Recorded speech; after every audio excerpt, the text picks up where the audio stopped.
Welcome to the Healthy Lifestyle Plan training videos. In this video, we're looking at your waist to hip ratio. The waist to hip ratio is the measure of the narrowest portion of the waist, typically at or slightly above the belly button, divided by the widest portion of the hips. In general, the hips of both men and women will be greater in diameter than their waist. Again, you took these measurements above.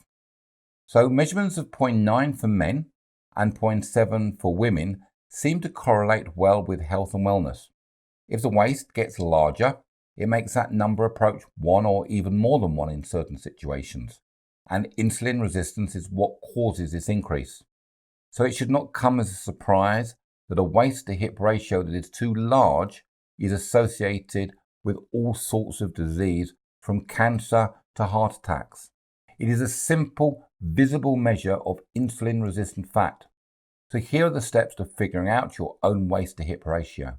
Simply take your waist measurement and divide it by your hip measurement. A waist to hip ratio of 0.8 and above for women and 0.95 and above for men would indicate an increased risk of diseases related to insulin resistance.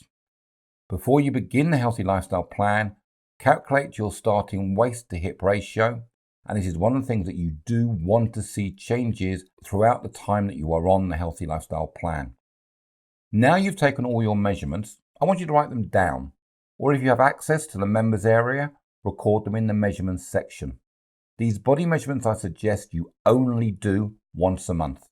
In the members area, we give you a form to record your measurements. All you would need to do is enter the measurement for your left arm in centimeters, enter the measurement for your right arm in centimeters, enter the measurement for your chest, also in centimeters, enter the measurement for your waist in centimeters, enter the measurement for your hips in centimeters, enter the measurement for your left thigh, also in centimeters, enter the measurement for your right thigh, centimeters, enter the measurement for your left calf, centimeters, and enter the measurement for your right calf in centimeters, and then click Save. You can track your progress by simply writing your measurements in your diary, if particularly you don't have access to the members area.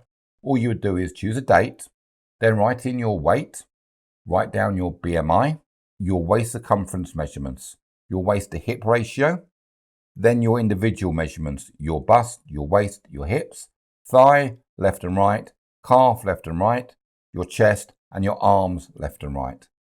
And again, you can do this month by month.